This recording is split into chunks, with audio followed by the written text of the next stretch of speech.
بسم الله الرحمن الرحيم.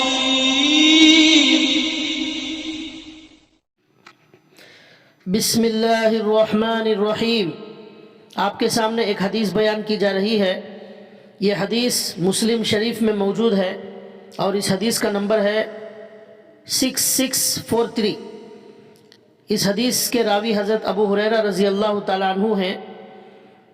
حدیث کے عربی الفاظ ہیں: ان ابی ہریرہ رضی اللہ عنہ ان رسول اللہ صلی اللہ علیہ وسلم قال لیس الشدید بالسرعہ انما الشدید الذی یملک نفسہ عند الغضب. ترجمہ ہے: حضرت ابو ہریرہ رضی اللہ تعالی عنہ سے روایت ہے کہ رسول اللہ صلی اللہ علیہ وسلم نے فرمایا، کوئی شخص پچھاڑ دینے سے طاقتور نہیں ہوتا. طاقتور مضبوط وہ ہے جو غصے کے وقت خود کو قابو میں رکھتا ہے. اس کی تھوڑی سی وضاحت کی جائے گی. اللہ کے نبی صلی اللہ علیہ وسلم اس میں فرماتے ہیں، جو پہلوان کشتی لڑتا ہے اور دوسرے کو گرا دیتا ہے، پچھاڑ دیتا ہے، اللہ کے نبی کہتے ہیں کہ وہ طاقتور نہیں ہے. اس سے بھی زیادہ طاقتور، اس سے بھی زیادہ طاقت والا آدمی وہ ہے جو غصے کے وقت میں اپنے آپ کو قابو میں رکھے، کنٹرول میں رہے اور بے قابو نہ ہو جائے. اس کو اللہ کے نبی کہتے ہیں یہ ہے اصل پہلوان، یہ ہے اصل طاقت والا. دوسرے کو کشتی میں گرا دینا یہ تو سب کرتے ہیں، کر سکتے ہیں، لیکن غصے کو قابو میں رکھنا یہ سب کے بس کی بات نہیں ہے.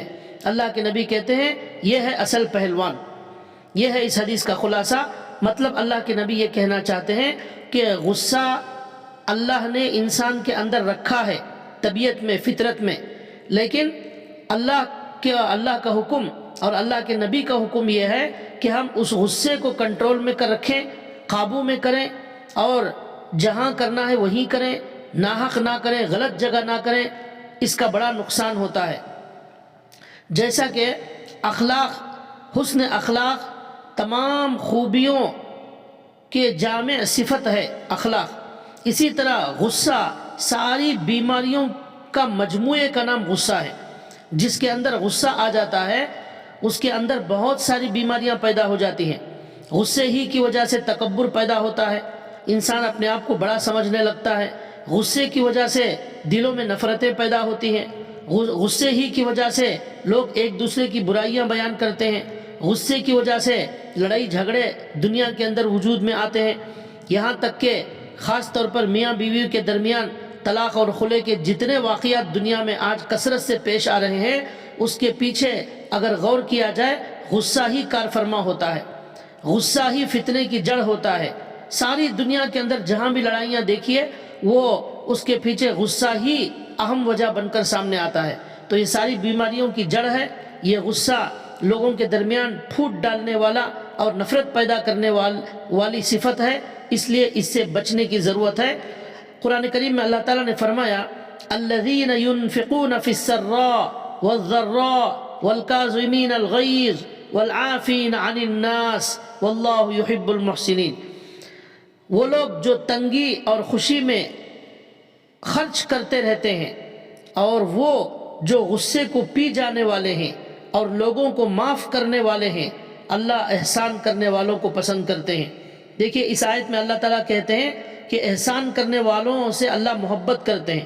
کون ہے احسان کرنے والے؟ جو غصے کو پینے والے اور لوگوں کو معاف کرنے والے ہیں اور خرچ کرنے والے ہیں. یہ لوگ ہیں احسان کرنے والے اور اللہ ان سے محبت کرتے ہیں. احیاء العلوم میں امام غزالی لکھتے ہیں کہ ہر طرح کے گھونٹ میں غصے کا گھونٹ پی جانا یہ بہت زیادہ پسندیدہ ہے. نبی کریم صلی اللہ علیہ وسلم کی خدمت میں ایک صحابی آتے ہیں اور مختصر نصیحت کی درخواست کرتے ہیں. تو اللہ کے نبی مختصر نصیحت کرتے ہوئے کہتے ہیں لا تغضب، لا تغضب، غصہ مت کرو. دیکھیے مختصر نصیحت اللہ کے نبی نے کی، غصہ مت کرو. یہ بہت جامع نصیحت ہے. جس آدمی کے اندر یہ صفت پیدا ہو جائے کہ وہ غصے کو اپنے کنٹرول میں کر لے تو اس کے اندر بے شمار خوبیاں پیدا ہو جاتی ہیں، بے شمار اچھائیاں پیدا ہو جاتی ہیں. آپ صلی اللہ علیہ وسلم چاہتے تو ان صحابی کو نماز، روزہ، زکوٰۃ اور دیگر اعمال کی نصیحت کر سکتے تھے، لیکن اللہ کے نبی نے غصے سے بچنے کی جو نصیحت کی، اس کی وجہ یہی ہے کہ یہ ساری برائیوں کا مجموعہ ہے۔ اسی لیے بعض علماء اکرام نے اسے ام الامراض کہا ہے، یعنی تمام بیماریوں کی ماں ہے یہ، تو لہٰذا اس سے بچنے کی کوشش کرنا چاہیے۔ اور ایک بات یہ بھی غور کیجئے کہ دنیا میں جو بھی لوگ غصہ کرتے ہیں لیکن وہ بعد میں ان کو پچھتانا پڑتا ہے۔ کوئی بھی غصہ کرتے ہیں، اس کی وجہ سے کوئی لڑائی ہو گئی، کوئی جھگڑا ہو گیا اور گھر میں فساد ہو گیا، بھائی بہنوں میں اختلاف ہو گیا، میاں بیوی کے درمیان نفرتیں پیدا ہو گئی، تو ایسے لوگوں کو بعد میں احساس ہوتا ہے کہ غصہ کرنا نہیں چاہیے تھا۔ کوئی دنیا میں ایسا نہیں ہے کہ غصہ کر کے بعد میں خوش ہوتا ہو، ہر انسان کو غصہ کر کے بعد میں پچھتانا ہی پڑتا ہے۔ تو اس سے بہتر یہ ہے کہ پہلے ہی سے ہم اپنی زندگیوں کو برباد کرنے کے بجائے اس کو کنٹرول میں کرنے کی عادت اپنے اندر پیدا کریں۔ اللہ کے نبی صلی اللہ علیہ وسلم کی ایک حدیث ہے جس میں اللہ کے نبی کہتے ہیں کہ ان الغضب لیفسد الایمان کما یفسد الصبر العسل۔ یہ بیہقی کی روایت ہے، اس کا ترجمہ ہے آپ صلی اللہ علیہ وسلم نے فرمایا کہ غصہ ایمان کو ایسا خراب کر دیتا ہے جیسے کہ ایلوا شہد کو خراب کر دیتا ہے۔ دیکھیے اللہ کے نبی اس حدیث میں کہتے ہیں کہ غصہ ایمان کو بھی خراب کرنے والی چیز ہے، ایمان کو کمزور کرنے والی چیز ہے، لہٰذا اس سے بچنا چاہیے۔ پھر اللہ کے نبی کہتے ہیں جیسے ایلوا شہد کو خراب کر دیتا ہے، مطلب یہ ہے کہ شہد بہت میٹھی چیز ہوتی ہے، اور ایلوا کہتے ہیں ایک درخت ہوتا ہے جس کے اندر ایک رس ہوتا ہے، نچوڑ ہوتا ہے، بہت زیادہ کڑوا ہوتا ہے وہ، تو اس کو اگر شہد میں ڈال دیا جائے تو میٹھا شہد جیسے کڑوا ہو جاتا ہے، ایسے ہی غصے والا اپنے ایمان کو بھی خراب کر لیتا ہے، اپنے ایمان کو کمزور کر لیتا ہے۔ اور مومن کو چاہیے کہ ایمان کو کمزور کرنے والی چیزوں سے اپنے آپ کو بچائے اور ایسی چیزوں کو اپنائے جس سے ایمان طاقتور ہو جائے، ایمان مضبوط ہو جائے۔ تو لہذا ان تمام باتوں کا خلاصہ یہی ہے، اللہ کے نبی صلی اللہ علیہ وسلم کہتے ہیں کہ یہ غصہ بہت بری چیز ہے، اس سے اپنے آپ کو بچانا چاہیے اور اسے کنٹرول میں رکھنا چاہیے۔ کب غصہ کیا جائے، کہاں غصہ کیا جائے، کتنا کیا جائے، یہ سب جاننے اور اس کے مطابق عمل کرنے کی ضرورت ہوتی ہے۔ اللہ ہم سب کو عمل کی توفیق عطا فرمائے۔ وما علینا الا البلاغ۔